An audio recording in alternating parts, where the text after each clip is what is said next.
Well, look who's here. London! He comes from beyond time. Welcome to Androidvision. When Satan goes wild. Can't say enough about this film. It is a real fucking shitty goddamn film. Too bad about the dead cheerleader in the second floor, John. If it burns, yeah, you should see a doctor. Or if it stinks. This is an asylum for the incurably insane. Yeah, yeah, exactly.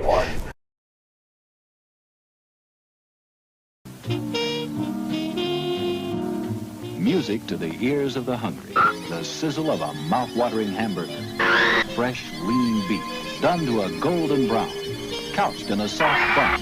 And garnished to the ears of the hungry. The sizzle of a mouth-watering hamburger. Welcome to Androidvision, brought to you by the Intestinal Fortitude. Oh, yeah.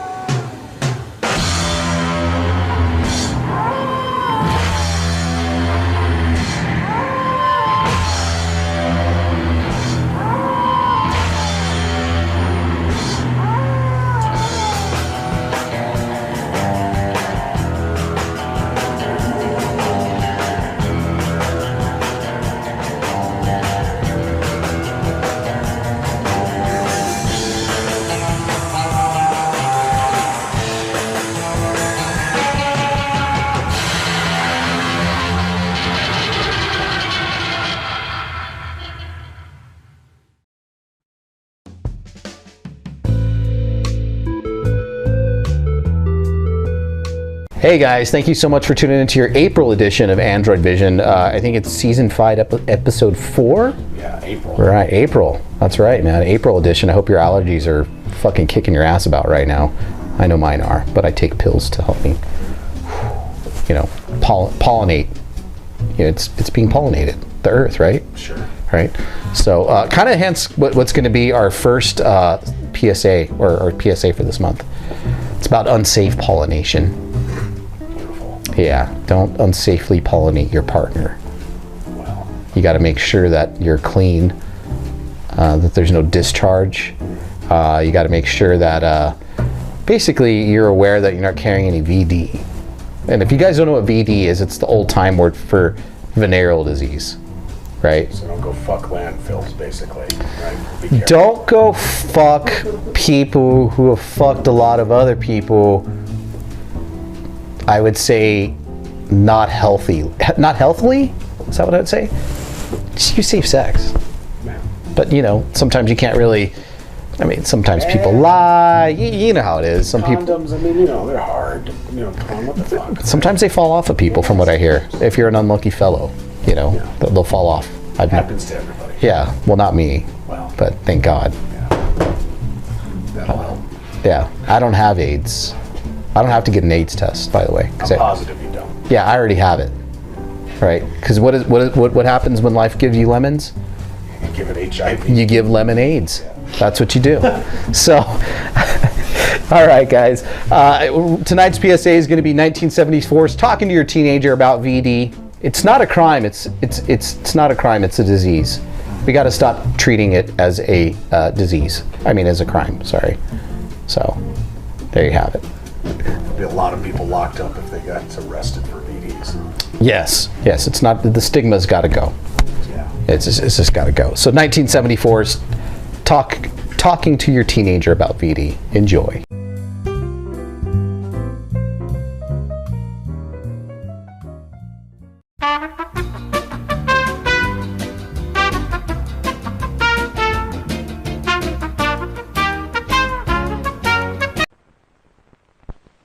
This leader allows the projectionist to complete adjustments before presenting the film. This voice has the same intensity and tone quality as the narration which follows.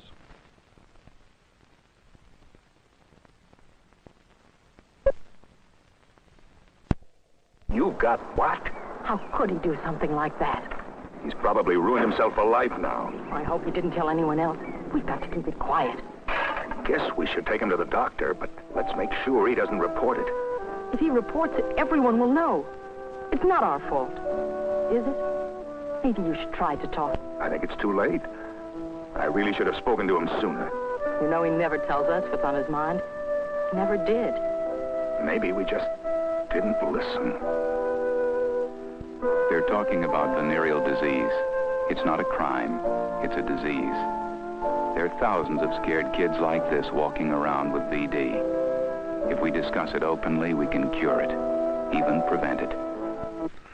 Well, I think we're guilty about anything that involves sexual activities. So I think we were all brought up in a generation where it was difficult to talk about normal sexual affairs, abnormal sexual affairs, surely any disease affecting the sex organs or even the organs themselves.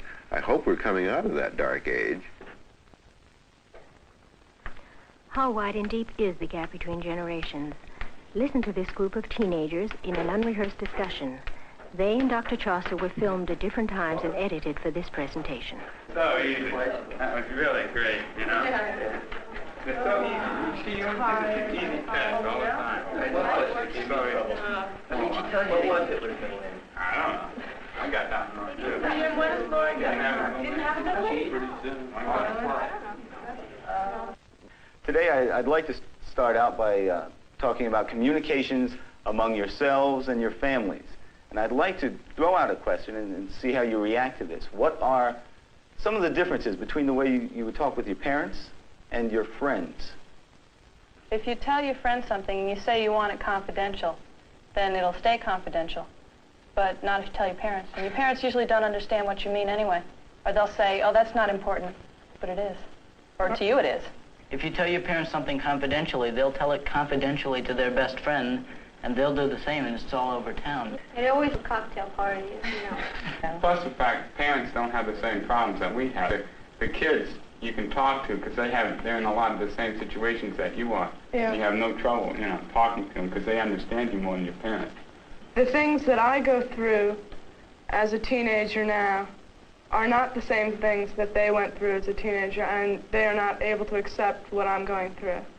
One gets syphilis in the same way that one gets gonorrhea, by intimate sex organ contact. Even if you've got young parents who are like in their 30s, they were teenagers more than 20 years ago. And they grew up back, you know, way back in the dark ages. It was so long ago that, you know, everybody tends to forget. This has nothing to do with morals. The church and the home can still do their moralizing and should. There are some important moral aspects to this problem, but they don't do anything for the disease problem. Those things can be kept, I think, clearly separate. They may remember, but it's not the same type of problem. I don't think it's that they've forgotten things. If you're 16 or whatever and you come home with a straight F report card or a pretty poor report card, I mean, they're not going to tell you, well, I had report cards like this. One semester I got 3 Ds. And they're not going to say that. They're going to say, well, why can't you be like me or your father? I got straight A's. Maybe they didn't. Or Maybe like Joe Schmo down the block who did better. Yeah. If they didn't do so well in their childhood, they may not talk about themselves to say, why don't you be like him? He got straight A's. My grandmother shipped out all my mother's stuff to our house, and I was looking through all the report cards, and she didn't do so hot. I think that some of the things that we go through today, they didn't really, the same situation wouldn't have come up. Yeah, like sex. Like now, sex is more open today. Back then it wasn't. It was taboo. A sore on the penis, a rash, a lot of these symptoms, a discharge in a woman particularly, may or may not be venereal. But these are important symptoms, and they've got to be checked. And this is why you can't treat these diseases in the drugstore. You've got to know what you have before you know what to take for it. If I bring up drugs or alcohol or sex or anything, it's automatically assumed that the reason I'm asking is because I'm doing it. We don't we don't talk about drugs and alcohol that much in the house, but I don't think that if we ever really did get into a really deep discussion, my parents would automatically assume she's, using drugs. I don't think they would. They seem to think that you're involved with it or that you're getting involved with it. And you can't really discuss it because if they think you're involved in it, they're going to be terribly scared and upset and everything. You can't just discuss it. They have set morals and set values, and they expect you to take after them. And as soon as you bring up a question like something about drugs or about sex, and it doesn't fit into their morals, they get really upset and they want to know why, and you just end up getting into quite an argument or something. A lot of times the kids will know more about it, like, say, drugs.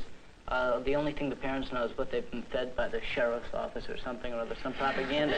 And the kids know, even the kids that aren't involved, know more of what it's about than the parents do. And they know what the parents are going to say, and there's nothing really to discuss. Well, I'd like to see VD education fitted into a more general program of thorough health and sex education so that it isn't just thrown in cold, but is understood deeply and thoroughly by all kids going through school, and starting at very early ages, perhaps early junior high, or before. Where my mother would read something in a local newspaper and she'd say, oh, well, here's this Eagle Scout who went off and took LSD and then he killed his sister and now he's in a mental institution. What do you think of that? Oh, those drugs are terrible. They ought to shoot people or something. You can't help but agree with her, and then they'll walk off very satisfied and say, well, we've taught him. I mean, that's, you know, and then what he learns in school, that'll supplement that. They're going to assume that you're involved in it if you're older than 12. And even so, you know what they're going to say, and they know what you're going to say, and it's just going to be a rerun. Yeah, but like, take something like alcohol, and suppose they have drinks also. They can't say it's definitely wrong, because they do it. Well, kids are almost always wrong as far as parents are concerned.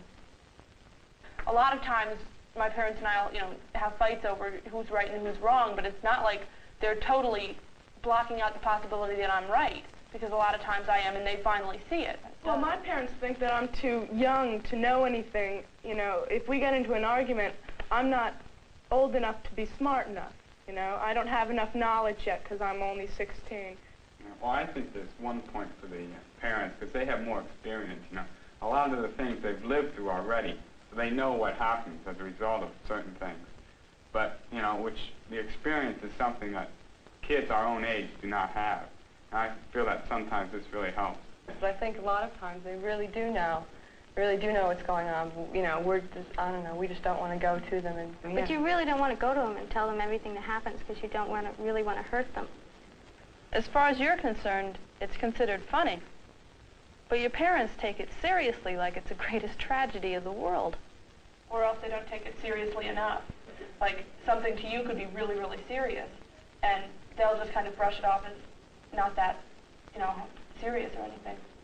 Gonorrhea is a discharge, it means a discharge from the gonads, from the generative organs. It's a disease that causes pain and discomfort and discharge from the generative organs of people. If something is very important to you and it's earth-shattering, parents are kind of afraid to accept it. And if you tell them something, they won't believe it, or they just pretend that you didn't say it, and they try not to believe it. And that's something, you know, if you tell a friend a very serious problem like that, and you tell them that you mean it, they're going to believe it and they're going to think about it, but parents are sometimes too scared of it. I mean, your friends are objective, you know. They can, if you have some sort of problem, you can, you know, say this is what's happening, and, you know, what do you think? Well, your parents, I mean, they're emotionally involved with you, like they, you know, they're worried about your welfare. Well, in most cases with me, it depends on which kind of reaction that I feel like dealing with at the time. Whether I feel like, you know, having people shrieking and crying and screaming in the case of my mother, or whether I'd prefer to be greeted with just a stony stare from my father. So in most cases, I just avoid talking to them at all costs.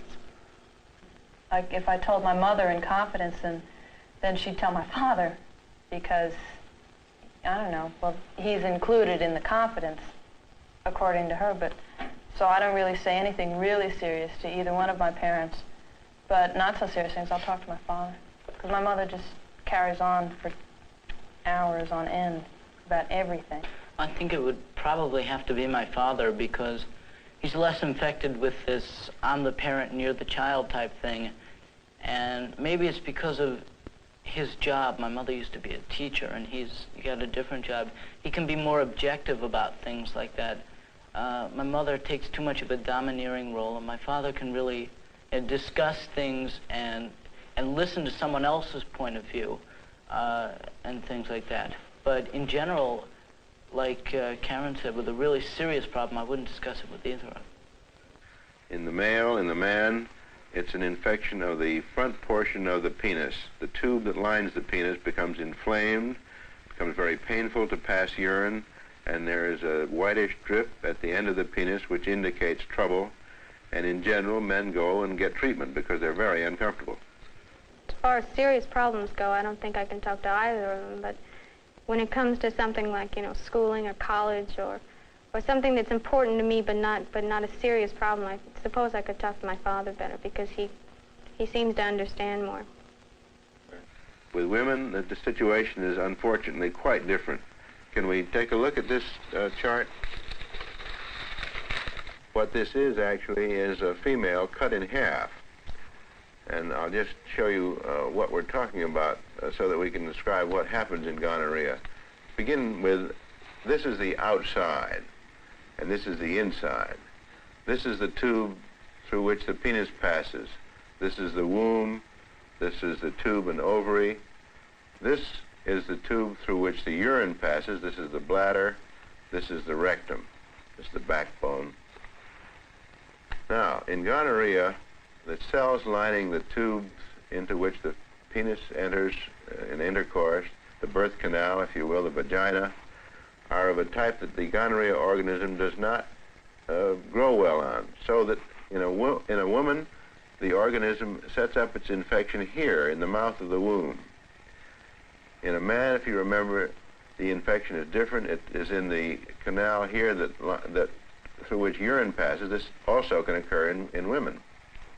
The organism also can and often does in women infect the area in the rectum.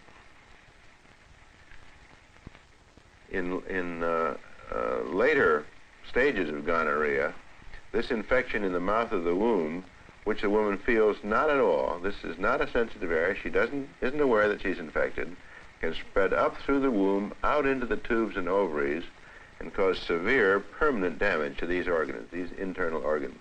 And all this thing is inside, way deep inside. That's the problem with gonorrhea in the female. And also, it's very hard to treat because it is so far inside. Hey, I'd say it would have to be both, because if it was a serious matter, the first one I talked to would drag the other one in anyway. But seeing as my father isn't home all that often, I usually wind up talking to my mother, but I don't find it any easier to talk to her than my father. I wouldn't even begin to talk to my father. There's too much conflict, you know. He hasn't really accepted me as a girl, but like one of the guys, and so we just don't talk. And my mother's national pastime is worrying, so I don't talk to her, you know. She takes everything to heart, you know. If the infection happens to hit this little passage where urine comes, there may be burning on urination, but there may not. If it just sets up in here or in here, only in late stages does she feel deep, severe pain. But early, nothing. Well, I feel that I could talk a lot more with my mother because she tries to be more open and subjective to my problems, where my dad has a lot more set values and does not like to deviate at all from them. Set things about, sex, premarital sex is definitely out, or anything with drugs or smoking. Alcohol's a little different. They're kind of half and half about that. But he's very, very strong against, like VD, he'd be totally against. He would he'd kick me out of the house or something. I would come up with something like that. I think they'd probably throw me out or something. Even just discussing it is it's a forbidden subject in our house. And the disease itself would get them, and the way I got it would just totally, they'd just go bananas, and that would just totally revolt them.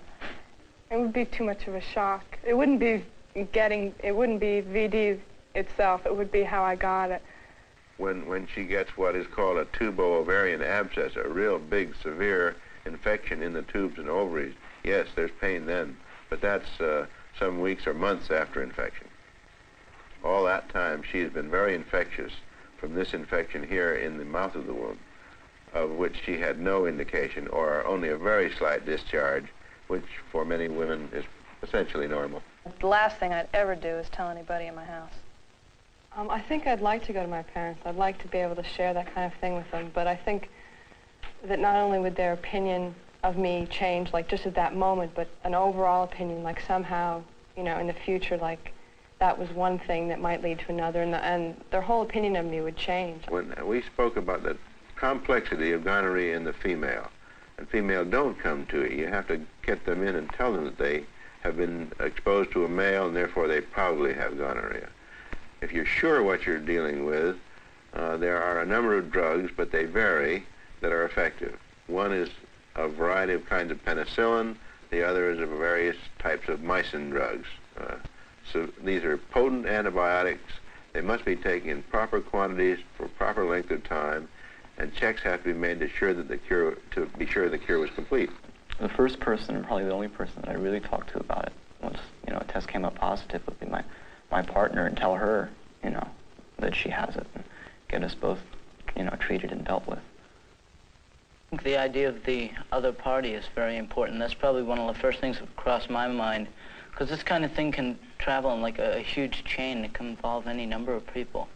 I think I'd discuss it, first of all, with my brother, because I feel that, he's somebody that I know will keep everything confidential, but yet he knows enough that he'd be able to give me some good advice about it. And I'm sure I'd go and get it treated. And then maybe, later, like maybe a couple months later, then go and try and tell my mother, or maybe even both my parents, but I would never tell them before. To the male, if the infection is allowed to go for too long, it causes scarring of that tube inside the penis. If that scarring in later life, as it often does, becomes severe, it causes interference with the passage of urine, a very extensive and damaging problem. It also may cause sterility in the male and chronic infection in the glands. Number one, I wouldn't tell my parents at all, because that would totally, just wreck them. My mother would be absolutely repulsed. I think I would go tell my sister, and then she might say something like, go to a doctor, but I have like a death wish, about doctors. I'm just afraid of them, I haven't been to one in like 5 years, and nothing could make me go to one, so I'd probably just sit home and vegetate and wait till it, went away. An ulcer, a sore, a so-called chancre, in a period of several weeks later, after that disappears, there is a rash on many parts of the body. There may be falling hair. This rash typically affects the palms and soles of the feet. Syphilis can affect every organ of the body in many, many different ways, so that one could talk for hours about the kinds of damage syphilis can cause. And syphilis causes damage over a period of many, many years. The original sores and rashes go away, but later, severe damage to bone, to muscle, to kidney, to heart, to liver, to brain, all these things can occur severely. I would definitely get it treated, and eventually I think I'd like to tell them, but I think it would have to be either several years later or when I'm in a more secure position to be able to say, well, do you remember when I was 16 years old and I got VD? And then they would be removed from it. They wouldn't have the immediate reaction. They'd, be able to say, well, I'm glad, it's all over with, but I wish you could have come, to me then.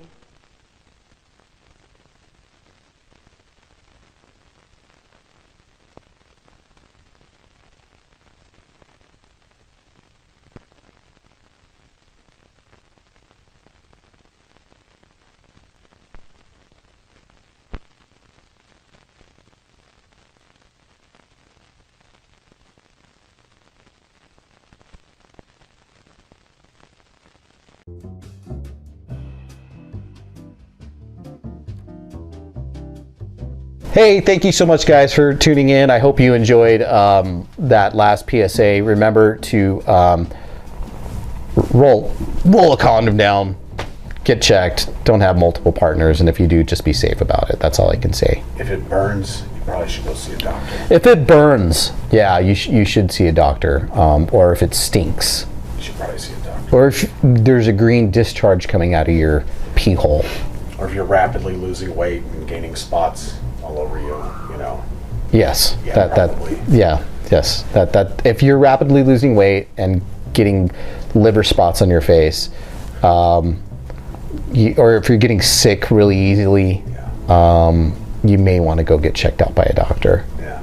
Right. And avoid glory holes. That's a big thing too. Yeah, you might Yeah, avoid glory holes. That's not smart. Unless you like to live on the wild side. You like to live dangerously. I mean, do your thing. I know somebody who's Yeah, I mean, yeah. This guy's grandpa I know used to do this. Grandpa Dick. Yeah. Yeah. Yep. Yep. Grandpa Dick, old World War II vet. Story of Grandpa Dick goes, he married his wife as to not go to jail for being gay. Gotta do what you gotta do. Gotta do what you gotta do. Pokey. And then when being gay became more acceptable, he up and abandoned his family. And then got AIDS and died. So don't be a Grandpa Dick. Okay? Just don't be a Grandpa Dick. So, and did we cover that glory hole up back here, by the way? Yeah, it's covered. Okay, good. It's covered in blood, too. So, all right, guys. Up next, this movie is one for the ages, and we've been actually getting requests to watch this film. Rock and Roll Nightmare, right. It's our first heavy metal horror film. No, not our first, I mean, but it is a heavy metal horror film.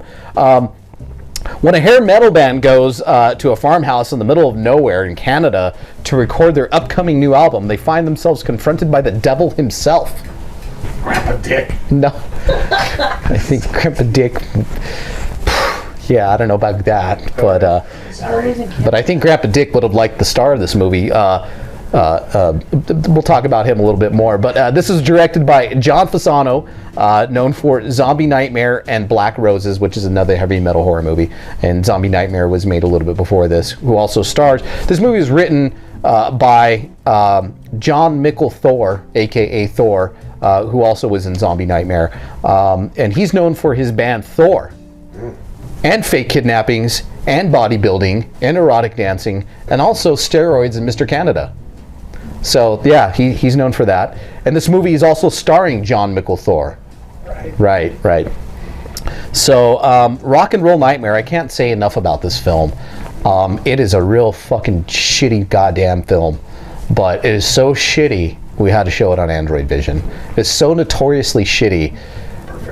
It's the perfect place for that. We can only showcase this. It is a heavy metal horror film. The soundtrack is done by Thor, this guy, John Mickle Thor, and his band, the Canadian Hercules, whatever we want to call him. But his story is outrageous, and we'll get more about John Mickle Thor after the film. Enjoy Rock and Roll Nightmare. Oh, sorry, this isn't Rock and Roll Nightmare, is it? Yeah. It is. Sorry. Enjoy Rock and Roll Nightmare. Woo! What have you been smoking tonight, man?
Second floor brigade, breakfast is almost ready.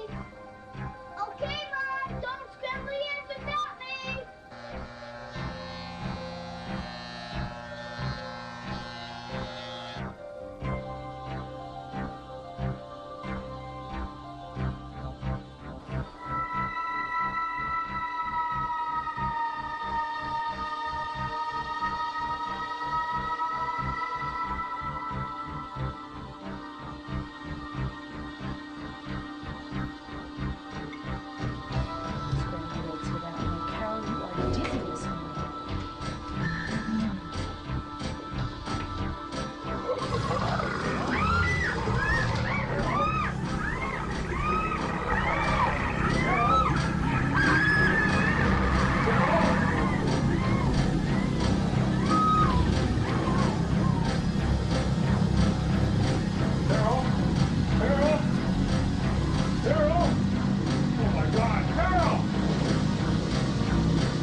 She's out in the marketplace. Self-dramatization.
Self-dramatization.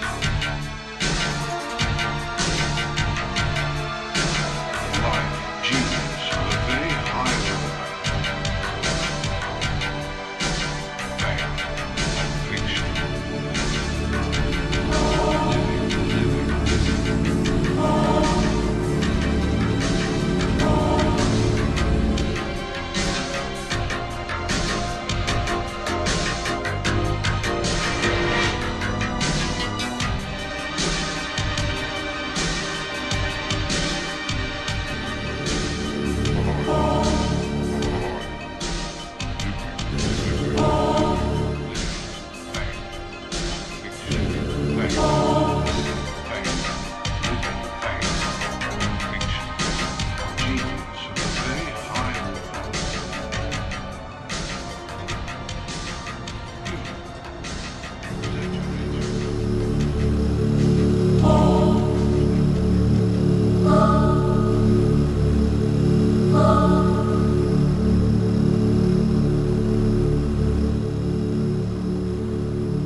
Okay, people.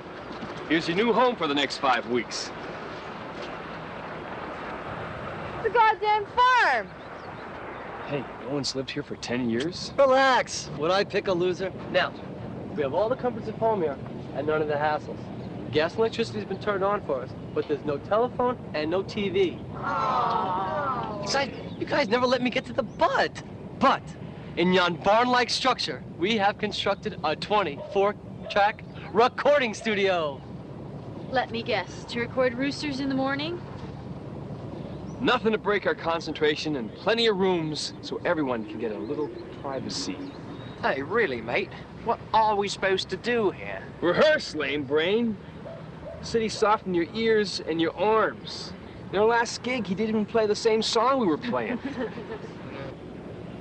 So now that we're here to rehearse our new album. Oh, or lose our advance. Or lose our advance. We've got a month to come up with 10 minutes of new good material.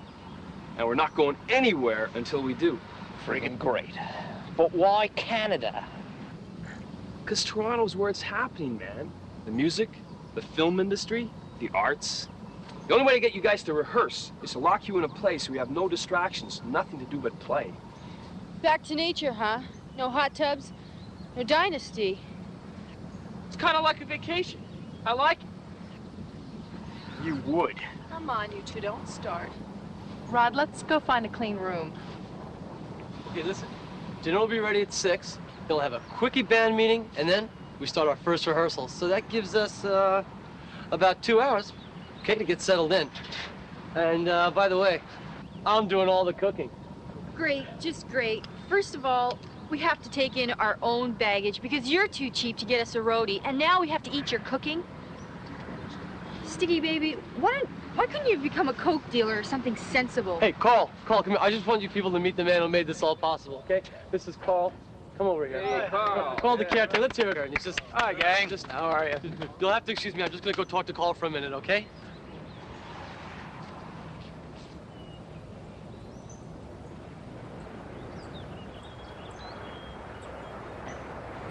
Carl, listen, we really appreciate everything you've done for us, but I need the keys for the house. Oh, yeah, I got the keys here.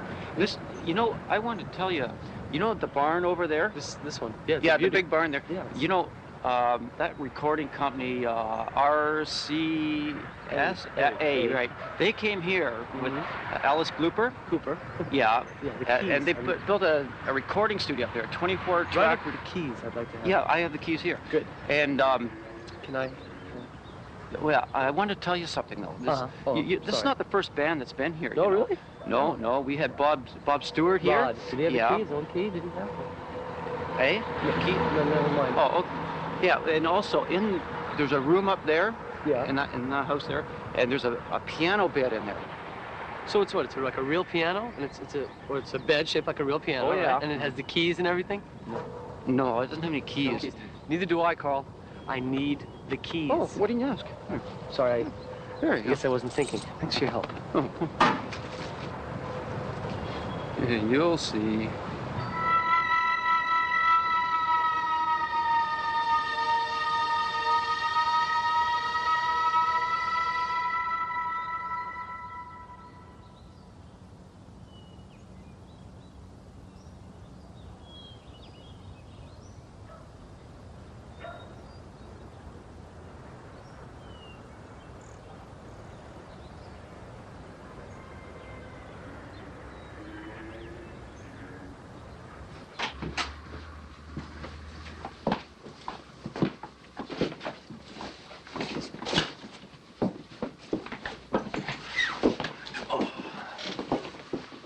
So what do you think? Isn't this great? So Randy and I are in the master bedroom, and there's a smaller bedroom for Roger and Mary. What about Stiggy and I? Rod and I are actually married. Get a load of the child bride. There's a guest bedroom. You and Stig are in there.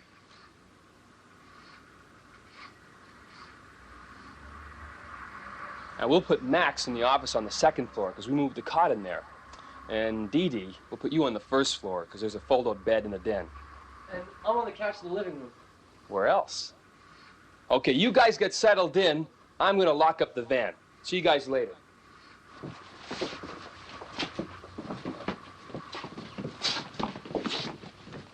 Guest room? How long are we going to be in this dump?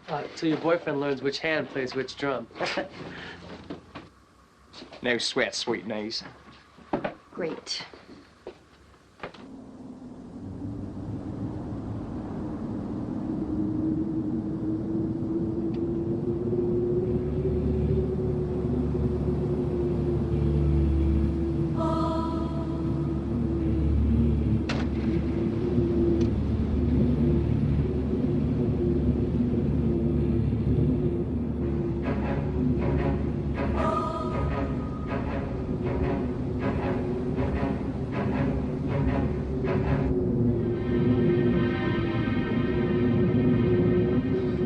Okay, honey. I'm just locking up the van. I'll be up in a minute, okay?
Is that it for the birds? All but the last rice, mate.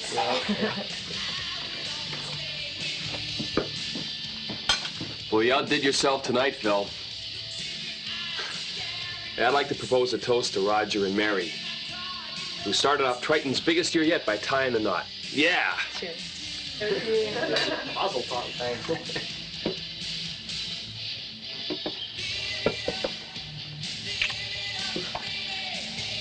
Stiggy has a toast. I do? Come on, you idiot. What do you have to be thankful for? I'd like to propose a toast to Phil, who came up with this wonderful dinner for us tonight.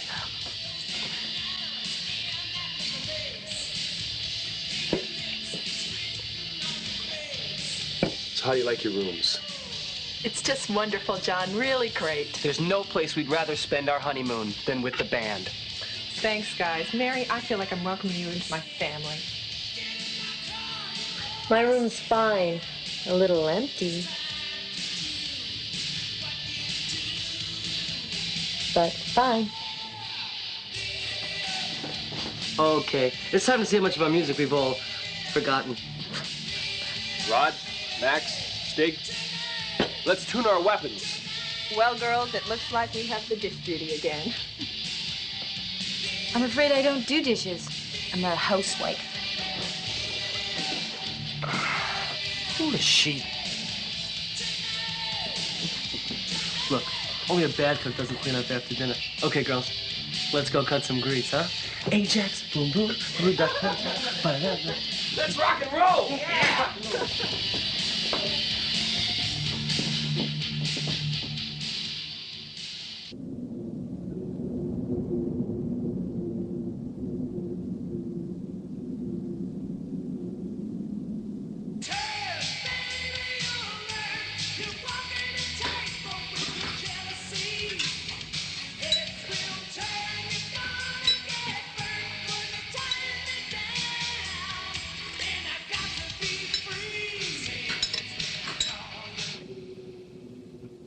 Hey, Dee!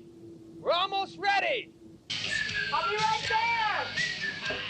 Sorry, guys. Can't help you finish. Hey, what's a few dirty dishes amongst friends, huh? You know what? Let's go lend the gang some moral support, shall we? Oh, let's go.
Smooth move there, Wonder Wallabies.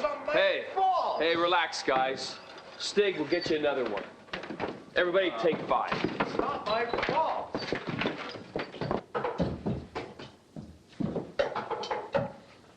You get me so excited when you're so forceful, lover. Ha! Hey, Phil! You got those extra drumsticks? Sure, I got a whole box in the basement. I know I'm dealing with Mad Max. Have no fear. Wonder Manager will save the day. Wonder Manager? Yeah, it's a wonder he's our manager.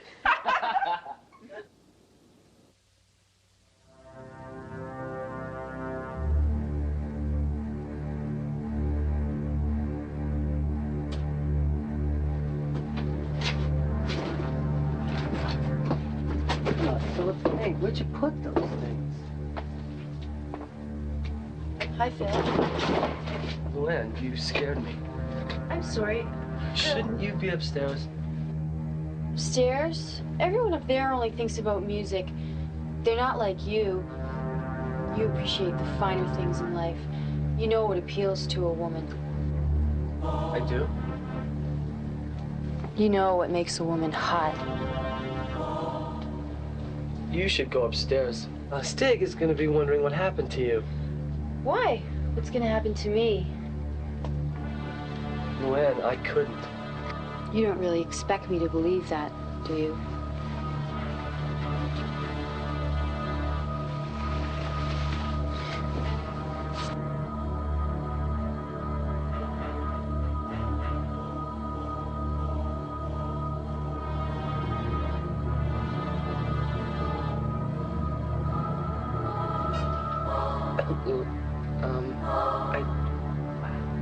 How about those Mets, huh?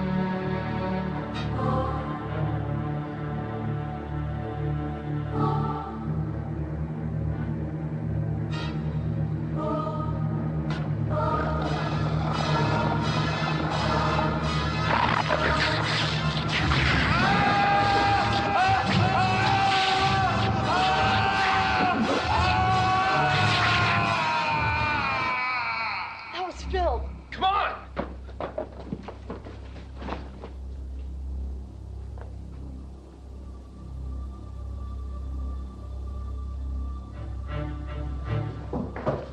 Phil!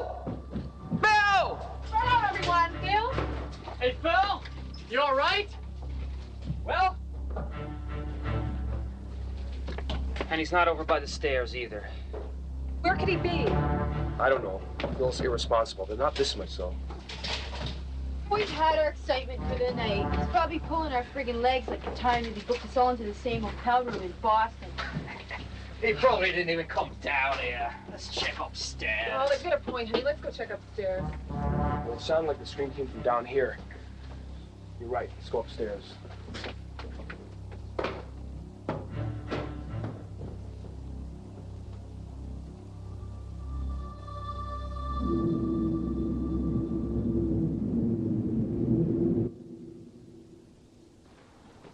Any luck?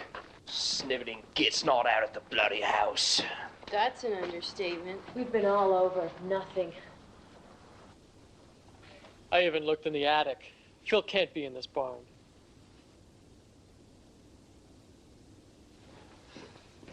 Well, I think we found him. The van's gone. Gone?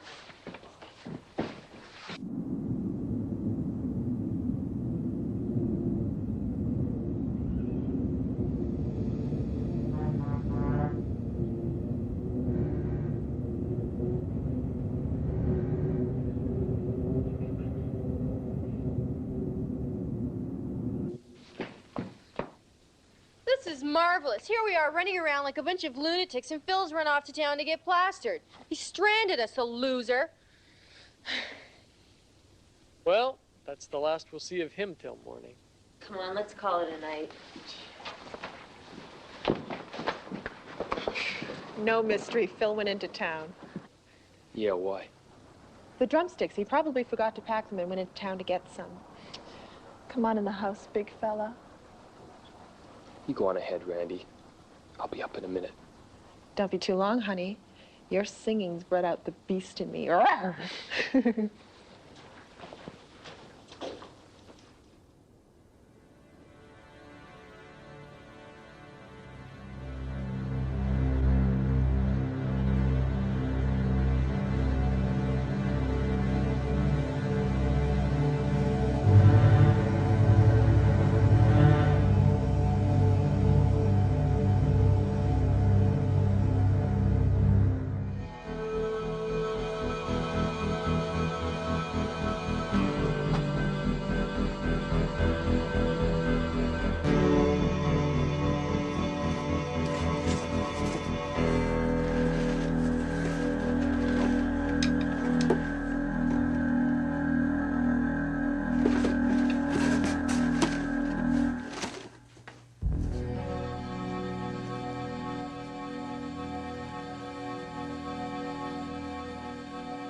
John?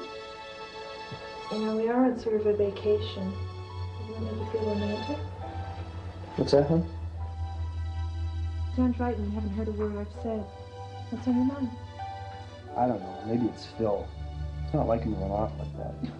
Not like the same Phil that got lost in the Vatican when we were in Italy and ended up in the bathroom of the Pope's private chambers. Yeah, you're right. He's probably lost somewhere in town.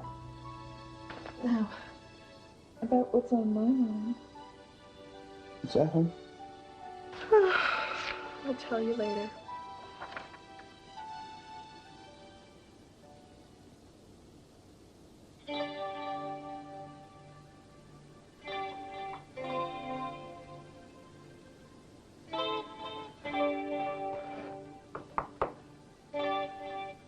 Hi. Hi. Come on in. I was just about ready to crash. What's wrong? I couldn't sleep downstairs alone with Phil disappearing like that and all. Oh, that's tough, Deeds. What can I do to help? Well, I thought maybe we could just sit and talk a while. I hate to admit it, but I'm really wiped out, Deeds. I probably wouldn't be good company. Well, if you want me to leave. No! No. I mean, it's okay. Is it all right if I just mostly listen? Max, you're the best.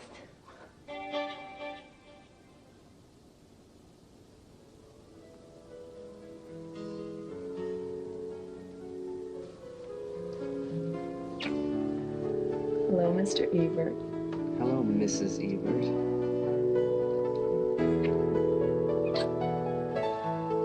So, how do you like married life so far?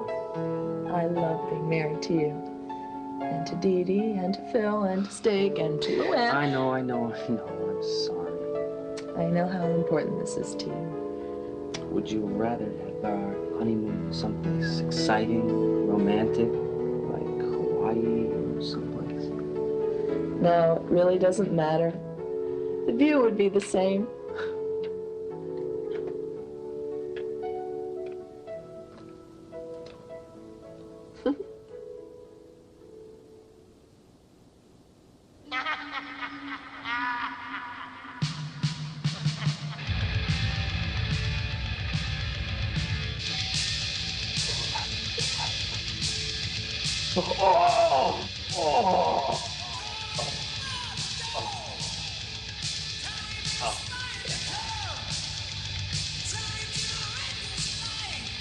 As usual, babe.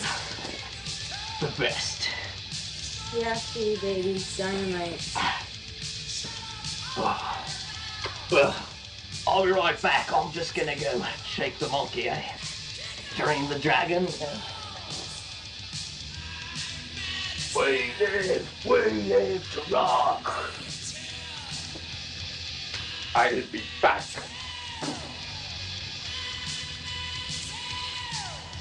The 1 minute wonder.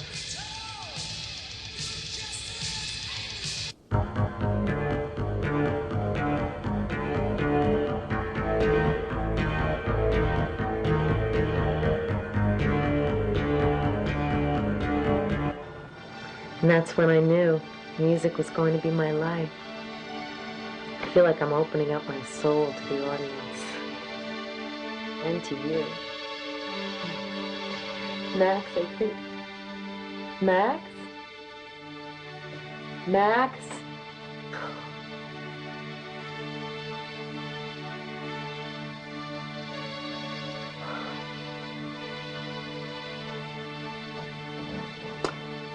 Hope that chair is comfortable.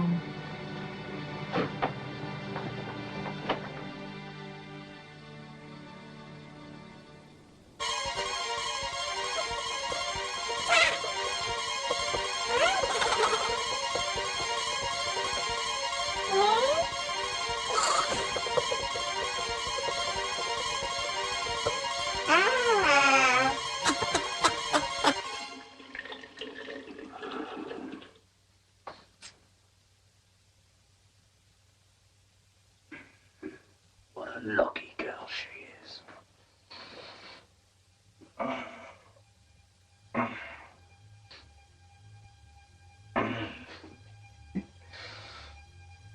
Your clothes. Give them to me. Now. Bring it on, mate.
Stevie, baby, what's wrong?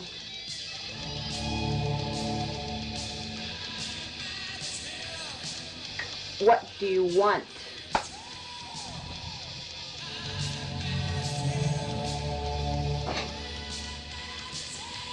Let me guess.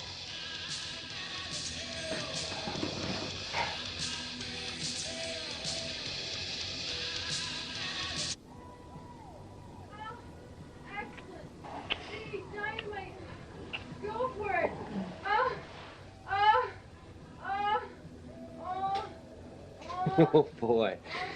Stigma's being rare form tonight.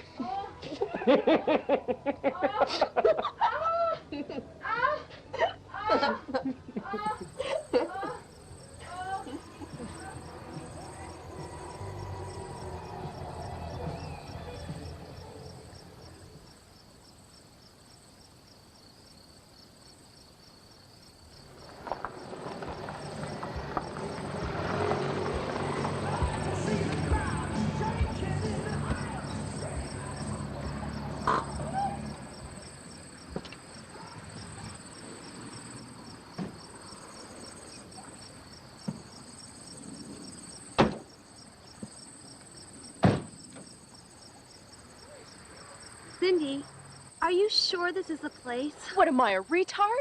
My money's on the retard. Shut up. I told you, my mom works in the real estate office that's been trying to sell this dump for the past 10 years. They're here. Wow, Triton's in our own town. Great. Far out. Far out. Christ. Let's go wake them up. Come on, let's go.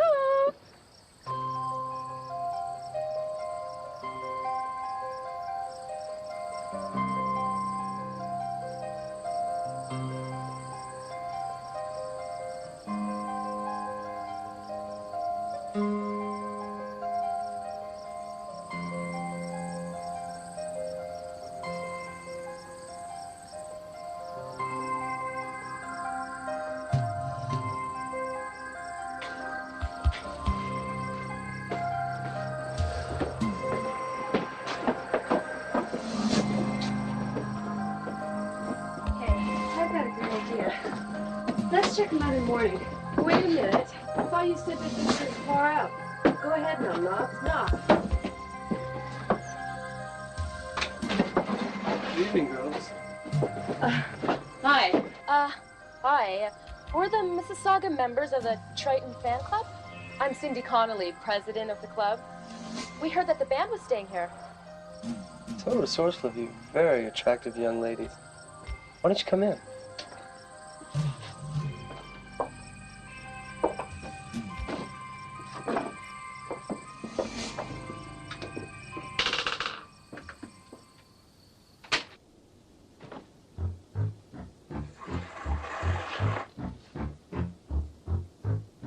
We are in the right house, aren't we? Absolutamente, babes. The band's just upstairs. It's all that cocaine and stuff. Sex and drugs really knocks you out. Now, I'm Phil. I'm the band's manager and procurer. It's 2 a.m. The band will be down in about 20 minutes. So, let's whip out those breasts, girls. What? I thought you girls were here for the jobs. Jobs? Jobs. The road groupies. We have 4 openings for road groupies.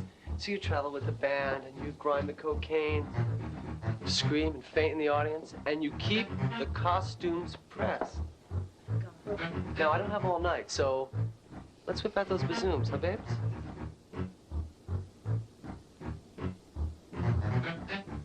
Don't. Why are you here? I'm sorry, Mr. Phil. I'm sorry, Mr. Phil. This isn't what we expected. What did you expect? You expect me to believe that you poor little high school girls wandering around in the middle of the night? Huh? You want to play with grown-ups, you're going to play grown-up games.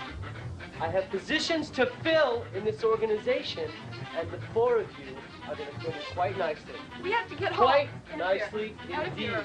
We have Now, to. let's go down to the basement. I have something to show you.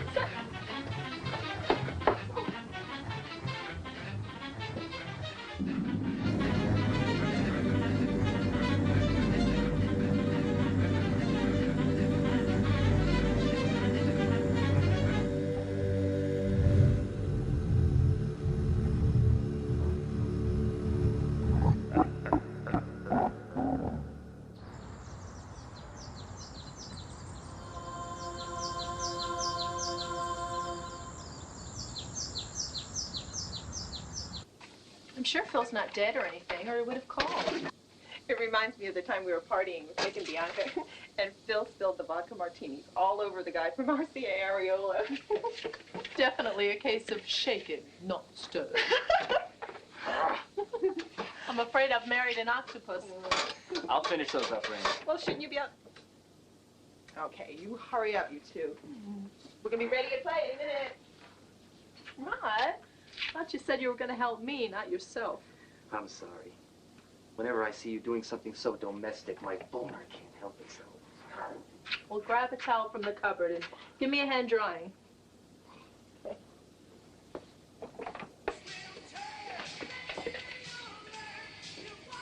You know, now that we're married, I'll hire someone to do this. Yeah, probably me.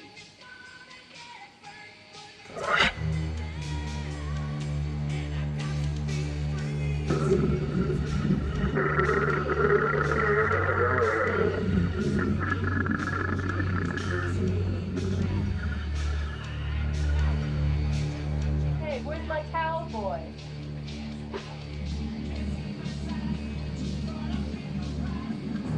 That's no help.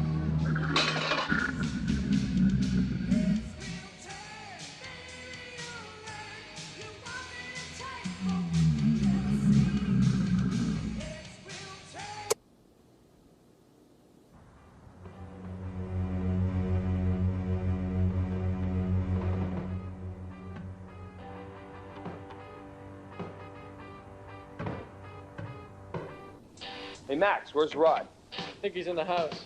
Want me to get him? No, I'll go get him. Rod's inside with Mary. Why don't you let him sit this one out, honey? Well, let's rock one for the newlyweds. Come on! Energy takes me where I wanna be, and you're where I wanna be. Girl, you give me energy takes me where I wanna be, and you're where I wanna be. Girl, you give me.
telling me.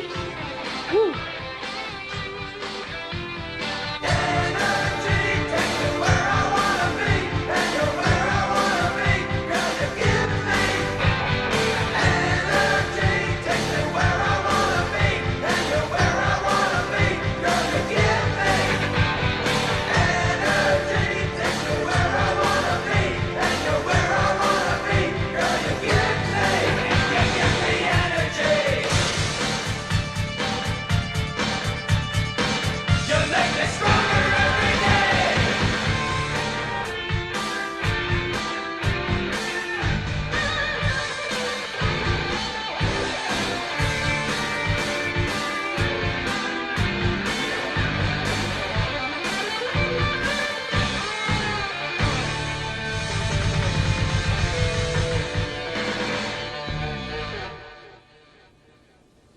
Stig, great work, man.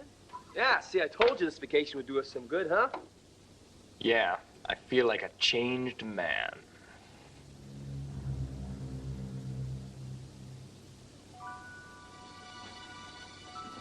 Dee, would you like to go for a walk with me?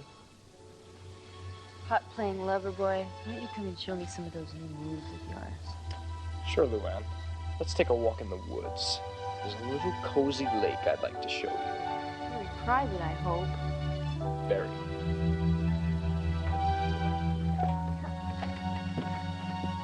Well, why don't we go back to your office and take care of some long overdue business? Well, yeah,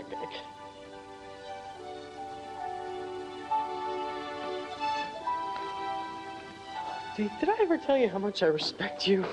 I think we're on more than a half-hour break, darling.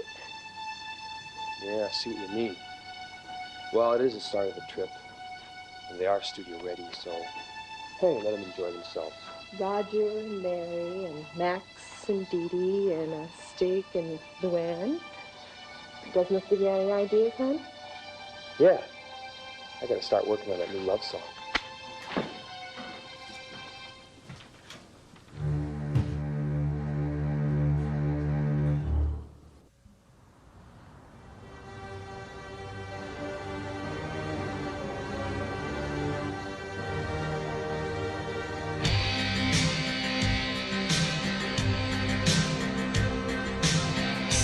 Distant clouds rising from the sun. Your shadow walks before me. I know you're the one. Oh yeah. Oh yeah. The planets stand in line behind the distant star. Behind your evil mask, I know who you are. Oh yeah. Gonna steal your thunder. Lightning strikes when the lights go down. You know I got your number. I'll take your soul when you come around. Feel the spell you're under. It's the swing. How did you find out about this place, Stiggy? Actually, I only heard about it. We're far enough away from the house to do what we have to do. You want to do it right here on the grass with all the twigs and mud and things? Sure, baby. You'll love it. We're being original. First. Well, after last night, I guess I shouldn't argue with you. Come on, take your things off.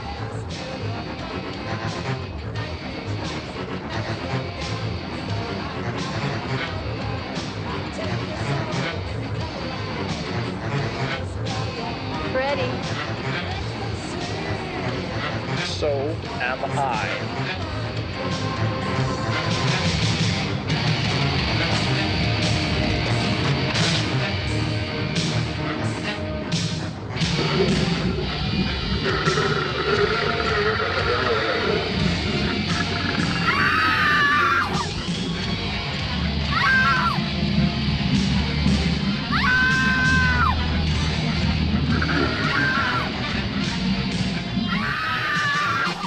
It was Lou. Huh? I heard Luann screaming. Listen.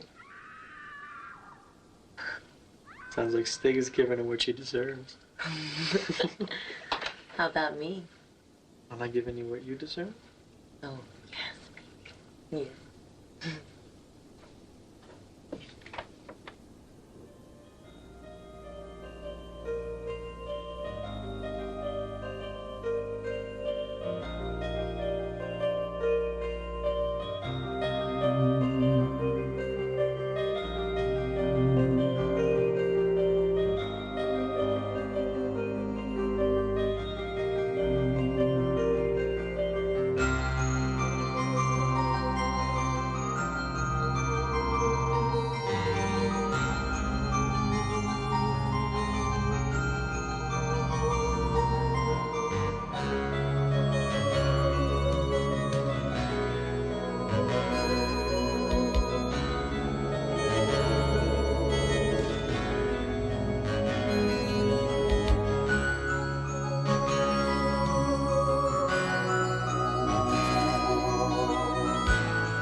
Randy, unpack my zap paper.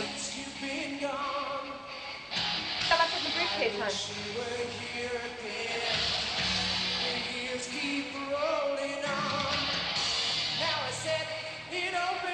Honey, wouldn't you like to take a shower and relax before you start working? I love to, Rand. I just have to work on that new song before rehearsal.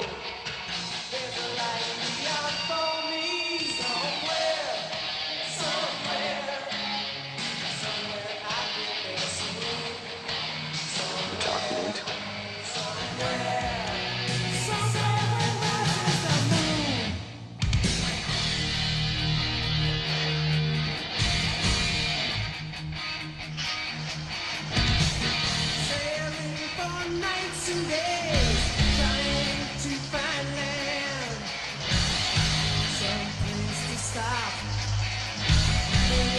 Take a stand, but I still dream of you, what you meant to me.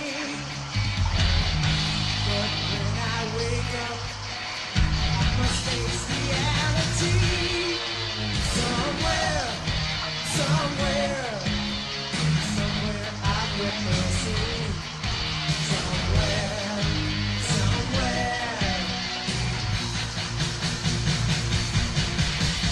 Somewhere where rises the moon.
Worth the wait?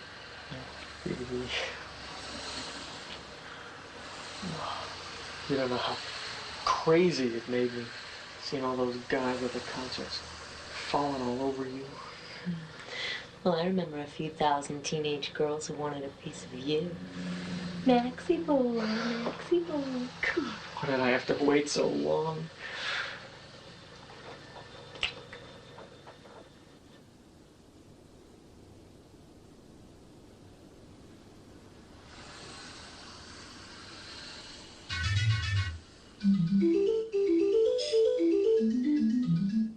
Hey, Hey, what? it's just this little kid at the door. A kid? I don't see a kid. He was there a second ago, a little boy, just ran off. What's he doing in here? Maybe he lives near here. Maybe he's lost. Come on, let's go look for him. All right.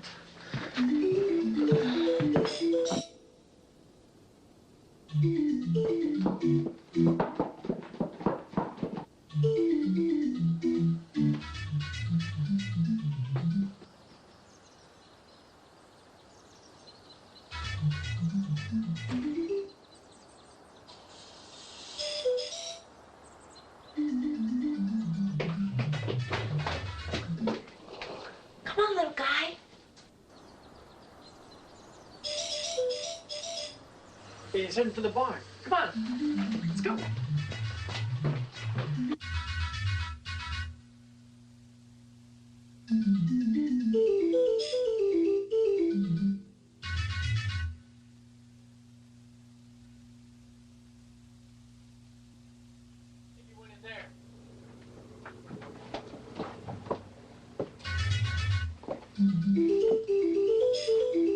Hey, little fella. Come on out. Yeah, come on out. We're not gonna hurt you. We just want to meet you. Get the hell out of this basement.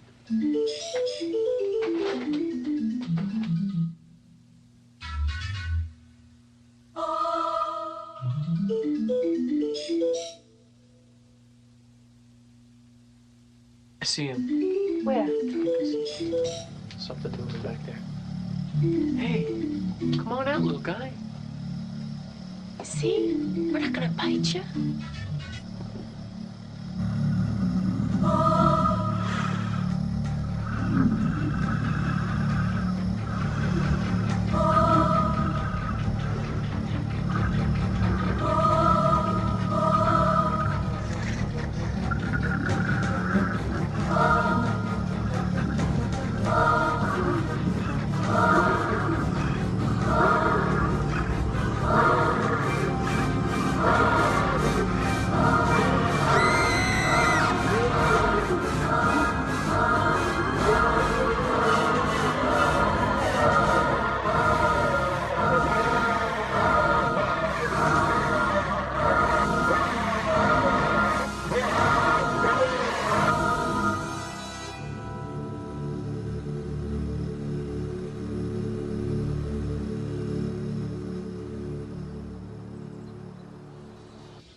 Coming to this house was the best idea you ever had, honey.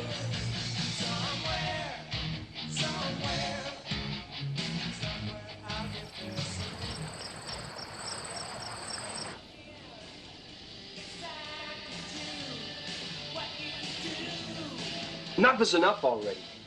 I mean, we are supposed to try and get something accomplished up here. How are we supposed to rehearse our new album and tour when everybody's running off trying to scratch a 7-year itch? Honey, I'm getting worried too. I think we would have heard something from someone by now. I don't know. Maybe Phil came back with a van when we were in the shower and took everybody else off into town. I mean, like, that's the only answer. I guess you're right. I mean, how else could the equipment have gotten put away? Can you do the dishes, honey? I'm going to go upstairs and get the things I was soaking out of the bathroom sink. Yeah, sure. Then I'm going to go to the bar and look at that new love song. Well, you should have some added inspiration after that shower. Thanks.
Oh, you scared me.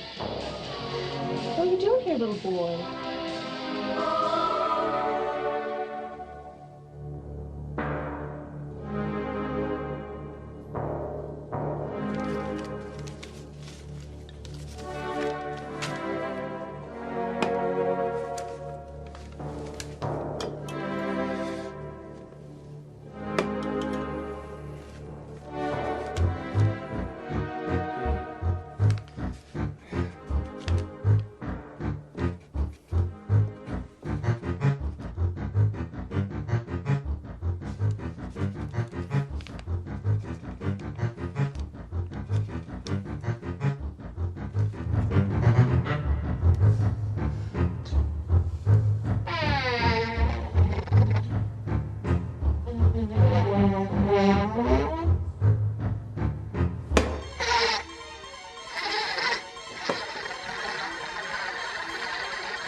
enough, John.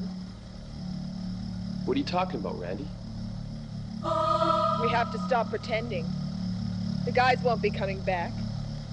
They're dead. Dead? You're crazy. They're dead, and the van is gone, and we have no way out of here. Not true. Van's back, it's right out in front.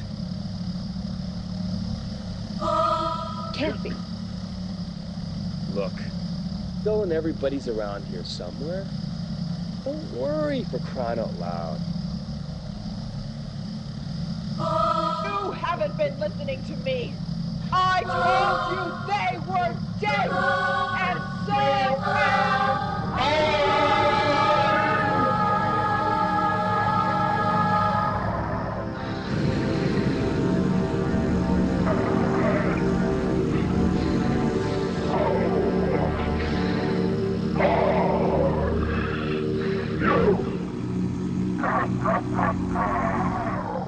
Nice effect, Randy. I like that look. I have quibbled with you long enough. Prepare to die.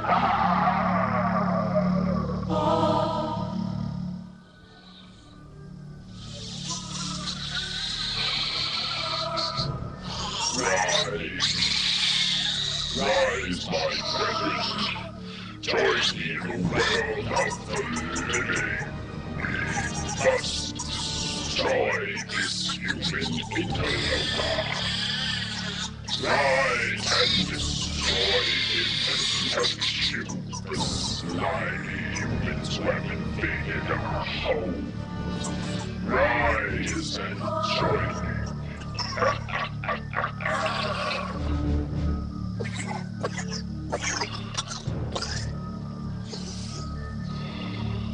Wasting my time, bub. This is incredible! It is almost no fun to kill one so stupid as to not know who it is that slays him. You are in my domain, and I will kill you as I have killed your pitiful friends.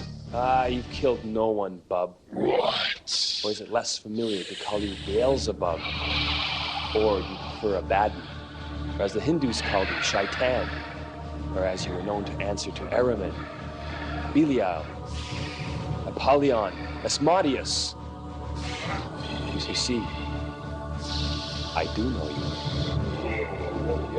But your woman, the others, your band, your groupies, what of them? Never here, bub. Merely shadows I created to entertain your little friends. Juicy little souls to bring you out into the open. Just characters I drew from horror movies. Horror movies.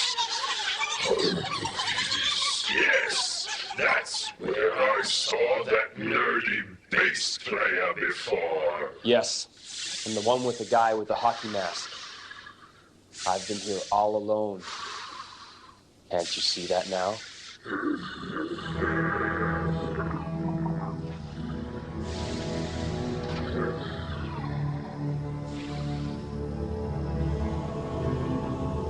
I knew if I pissed you off long enough, you'd make a personal appearance.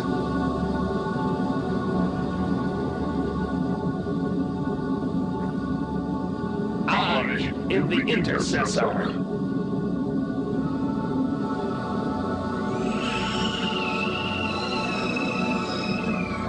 It's you, not you.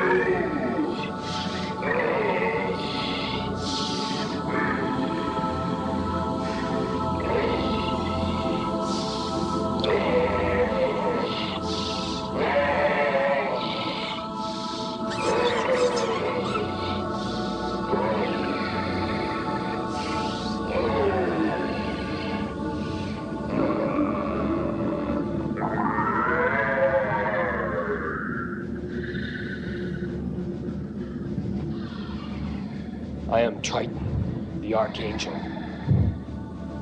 You've overstepped your line again, Bob. It is the Creator's highest law that keeps you in your dark place, and yet you and your brethren still insist on coming into this world to try and steal a place in the world of the living. When will you ever learn?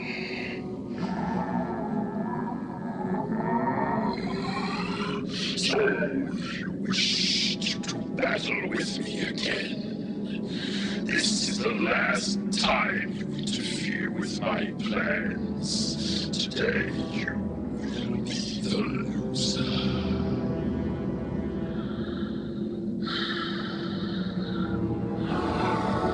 I am bound by this law to strike you from this place. It's my job. This is your end in this place.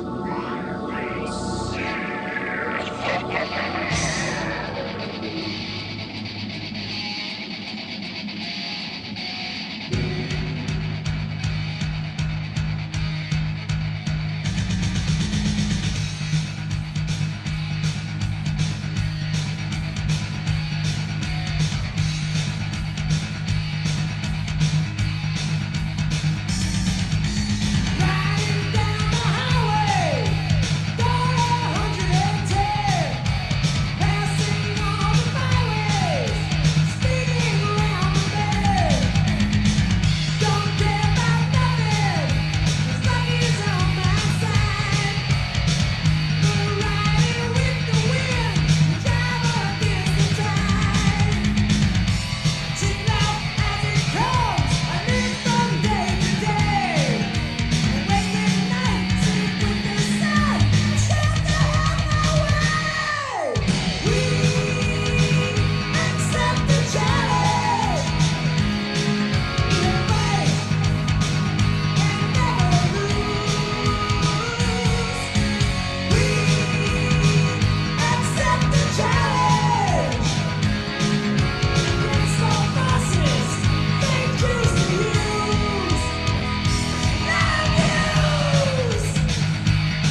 I'll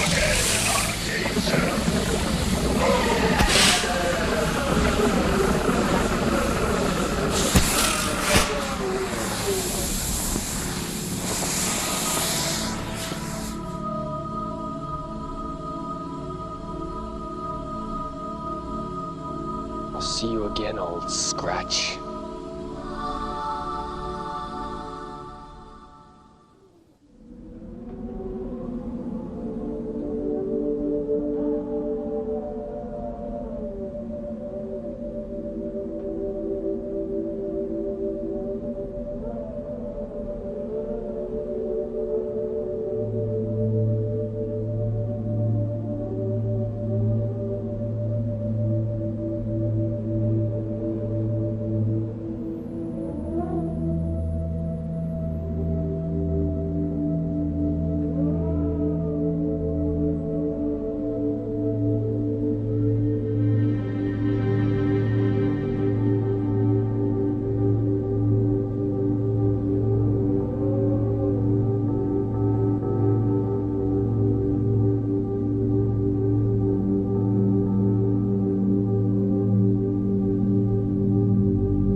Messenger, have avenged your deaths.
Hey, you guys, thank you so much for sticking with us. I hope you enjoyed Rock and Roll Nightmare as much as I did, and that batshit crazy ending starring rubber puppets and badly placed graphics was amazing. I mean, I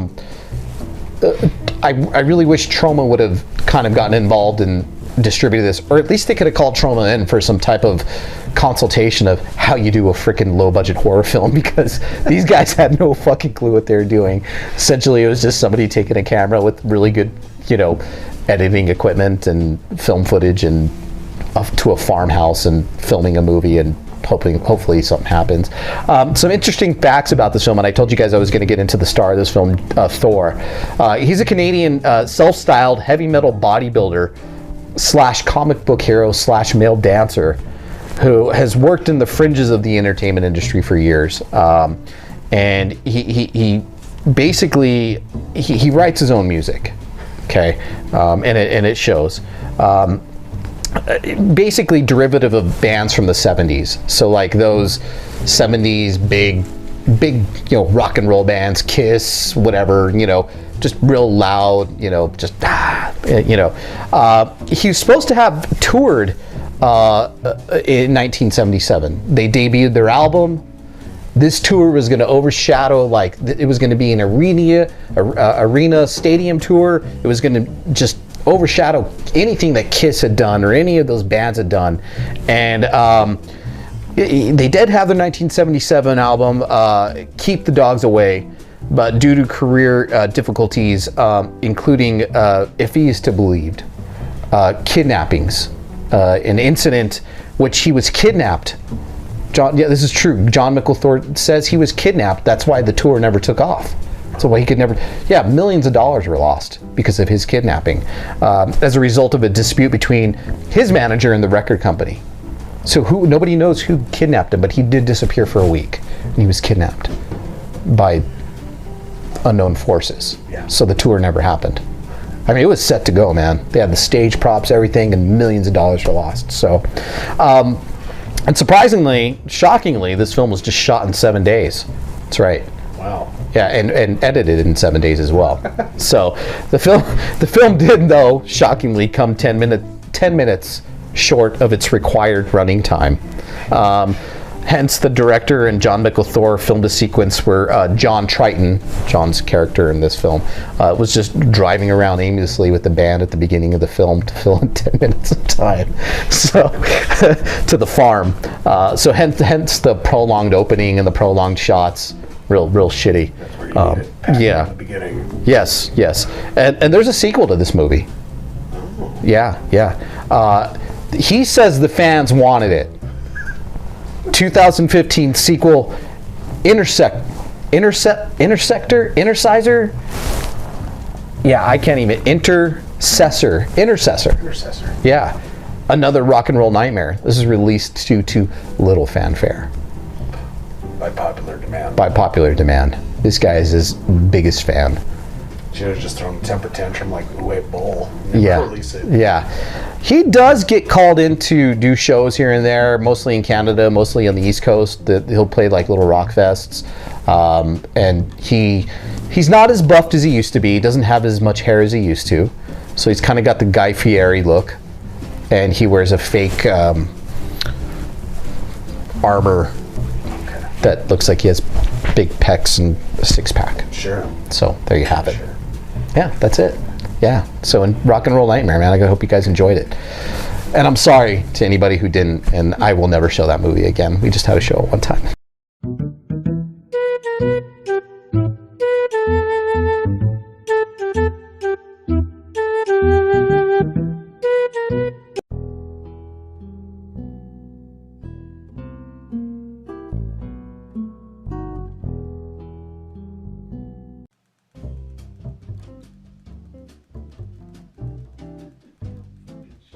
Hey guys, thank you so much for sticking with us. Caitlin's back with us. Yeah, it's surprising. Surprisingly.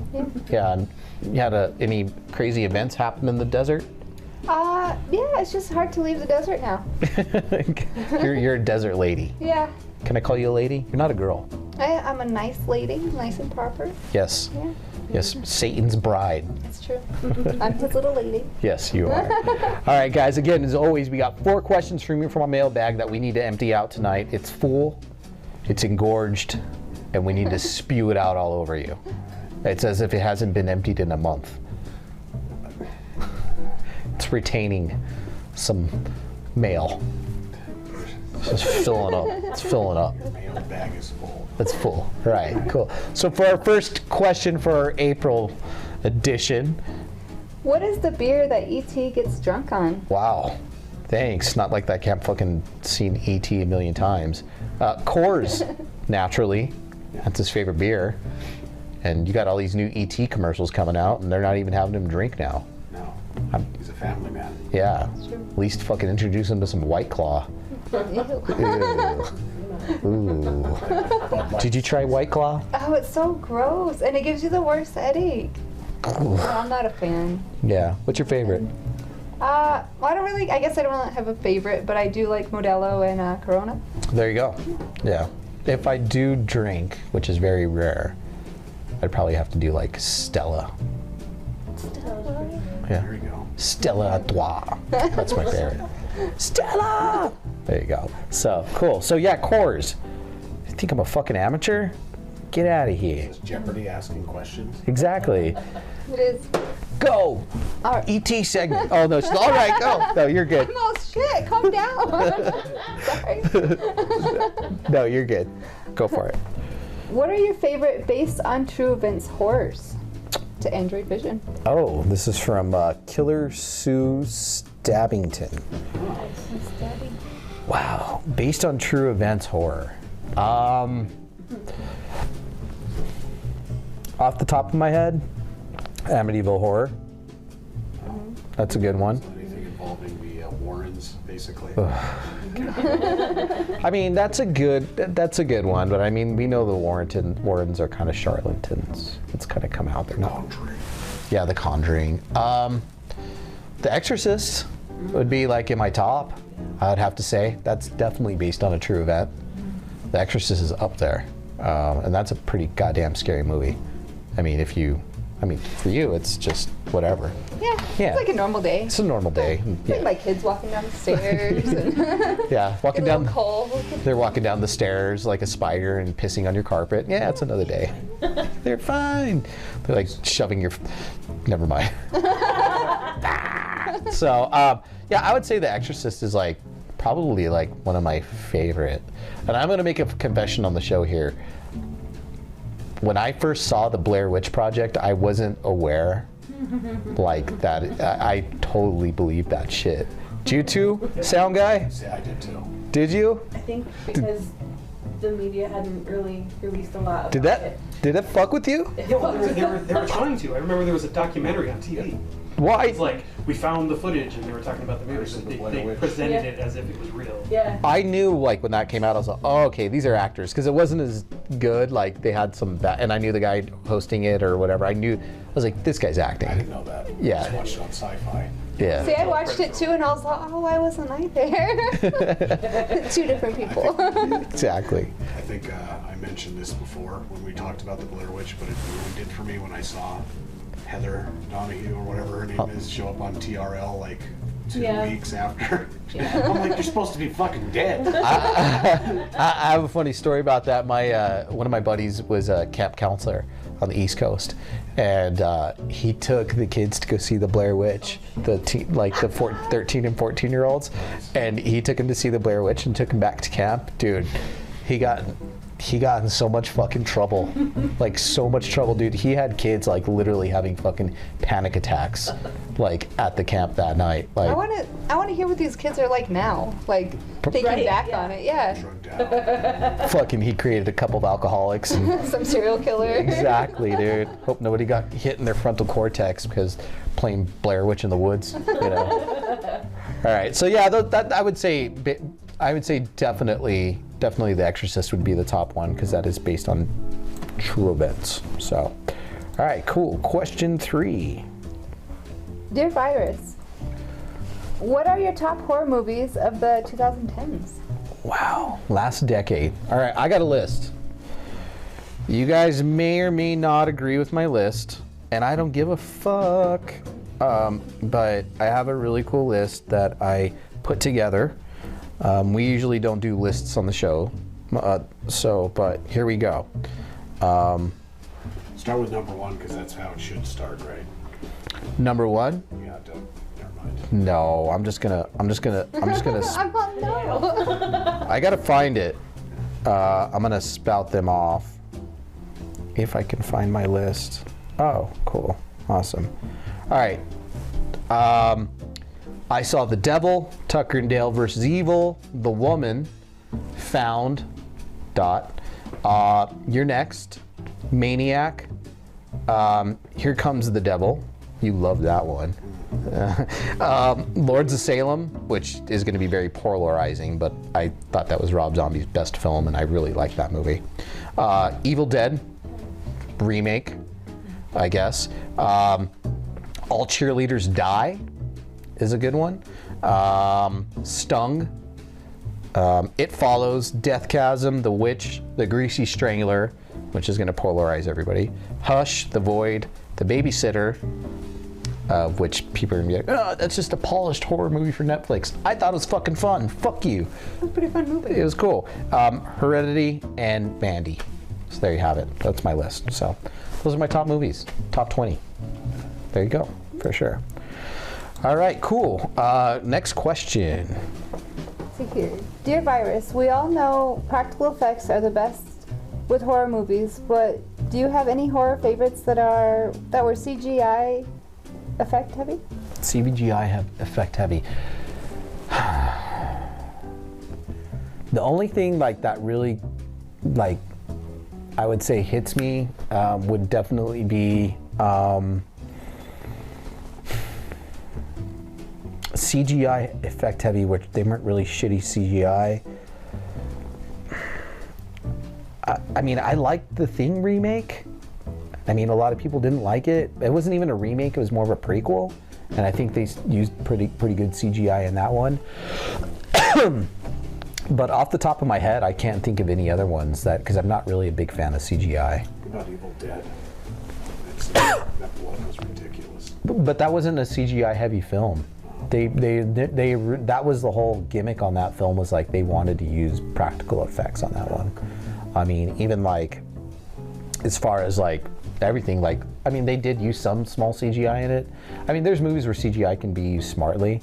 I would have to say definitely the what are those fucking movies where there's a whole slew of them, and I can't believe I'm not remembering them, where they can see, Final Destination. The Final Destination films, they're pretty heavy in CGI, and I really enjoy that film series, and there's some pretty nasty gore in that one. So yeah, I would definitely say that. And Saving Private Ryan, that whole beginning scene. Oh, okay. There's a lot of nasty shit that happens in that whole beginning scene. I mean, it's not horror, but I mean, it was pretty horrific. It was pretty horrific, and there's a lot of damn CGI used in that one.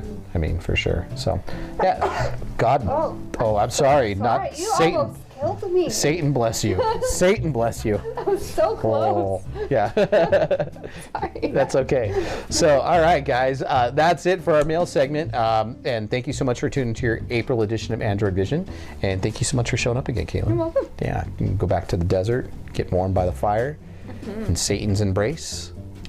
I heard Satan has a curved penis. Is that true? You know, I don't kiss and tell. Okay, there you go. That's what I heard. I'm sorry. That's what I heard. So, again, guys, always send your questions to me at androidvirus@aol.com, or you can DM them to me or through our Facebook page at Androidvision, or you can look for me on Instagram, AndroidVision_, or AndroidVirus on Twitter. So you guys can send all your stuff there and like us and follow us and all that fun stuff. Oh yeah, and I always forget to mention this. Subscribe to our YouTube channel, The Intestinal Fortitude. That's why this show is brought to you by The Intestinal Fortitude. So until next time, we'll see you soon, next month. So bye.